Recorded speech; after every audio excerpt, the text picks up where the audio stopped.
Welcome to SayWhat.tv The Star. I'm your hostess with the mostest, Valerie Corpus. Get ready for another great show today. Make sure to stay till the end to learn about a new competition that can earn you some cheddar.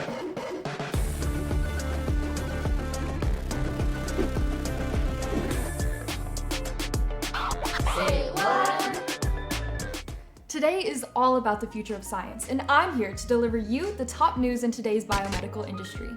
Let's take a deeper look into the world of medicine and how it's evolving to keep up with the needs of the 21st century. Now, I know you've all heard of VR systems. Sure, they're super fun for playing games and taking you to another world in the comfort of your living room, but scientists and doctors have found a new way to use virtual reality. Rehabilitation. Therapists all around the globe are starting to use VR for their patients. It's the latest treatment to help people reach their physical goals. By simulating everyday environments, the system helps people enhance their strength, endurance, and conditioning. The system can also help pinpoint problems in the body's motor systems for people who have had strokes or brain injuries. The possibilities are endless with VR, according to scientists. Who would have thought? Another new tech device that's helping medical workers out is drones? That's right, the ones those YouTubers are always showing off. But instead of Insta-worthy aerial videos, these drones are on the front lines fighting the battle against COVID-19. Researchers have been working around the clock trying to stay ahead of the virus while still getting everyday people the supplies they need during the pandemic. The solution engineers came up with? Delivery drones. Big box grocer Walmart just started their pilot program in 2020 where they have drones flying to nearby neighborhoods delivering household items and COVID-19 tests. Amazon also just got approval to operate as a drone airline in the United States, paving the way for other major companies to follow. This is a huge win for the medical field, who can start to think of other ways to deliver medicine and items to people in dire need with no transportation. Another victory for science. Now it's time to jump into our top segment. We've talked about systems and drones that are changing the way people receive care, but what about the brains behind the innovations?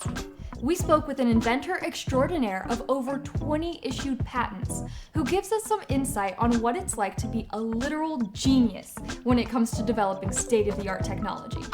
Say what? Hello, Say What? I'm Joseph Sapien. I'm here interviewing great and fascinating co-founder and chief science officer for Sandstone Diagnostics. Please welcome Greg Sommers. Thanks for having me today. So I grew up in Fargo, North Dakota. I then went to Iowa State University and did my undergrad in mechanical engineering.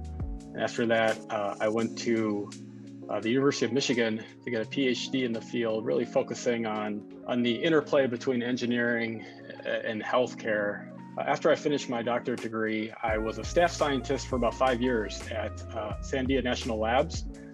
And out of that work came a technology that my co-founder and I developed. So in 2012, we left our positions at the labs and started Sandstone Diagnostics, really to turn the technology into new products. I've been doing that ever since. Being a scientist and an engineer, it had always kind of frustrated me that so many great new technologies and inventions, you know, they're often born in the laboratory with inventors tinkering and trying new things, but a lot of times they fail to get actually out into commercial use. And in our case at the labs, we were getting a lot of interest from companies that, you know, kind of looking for technologies like this, but always kind of had that entrepreneurship bug of really wanting to you know, get involved in a startup, start a new business rather than just being on the research side. We decided, well, let's do it ourselves. So we kind of jumped in headfirst to the business world. You know, started a company in a rental house garage in Livermore, California, and decided let's give this a shot and see if we can make this into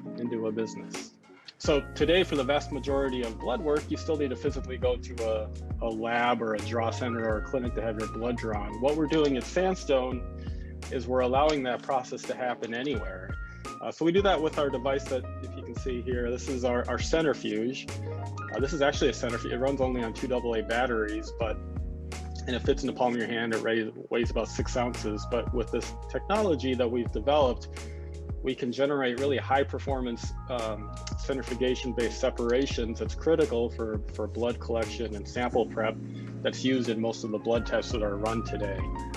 So instead of being confined to a big bulky centrifuge that you'll find in most clinical labs, we're able to do that anywhere, which allows those blood samples to be collected anywhere and really improve access, really expand the access to blood testing. A few things. One, there's never been a better time to be an entrepreneur or a startup founder. The tools, the resources that are available are unprecedented.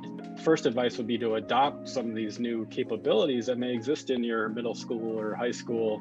Start to get involved, get some hands-on use with them, can really help to develop your skill set, your talent stack.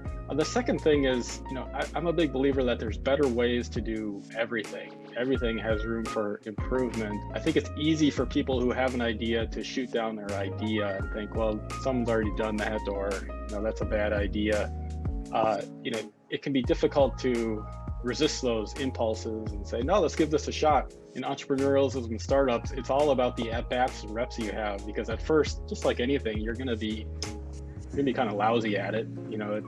Those early trial and errors are invaluable. So embrace them. Don't be afraid of them. Don't think, well, this isn't going to work. Embrace it. Give it a shot. And worst case scenario, you learn something and you move on to something else. Probably the best place is our website. So it's SandstoneDX, D as in dog, X as in X-ray.com. Say what? Well, consider my mind blown. Take an idea, some creativity, add in your science, and you have a totally life-changing invention. We can't wait to feature all you future innovators on our show next. Which leads me to our big announcement. STTE Foundation is having the first AR Science Fair. All you have to do is take your science fair project from this year and enter it at arsciencefair.com. Win cash, tech, and scholarships. Best of all, it's free to enter. Well, that's all we have for you today. Before you log out, a special thanks to our sponsors for making SayWhat.tv possible. Thanks to Creed and Westar Bank for all their generous support.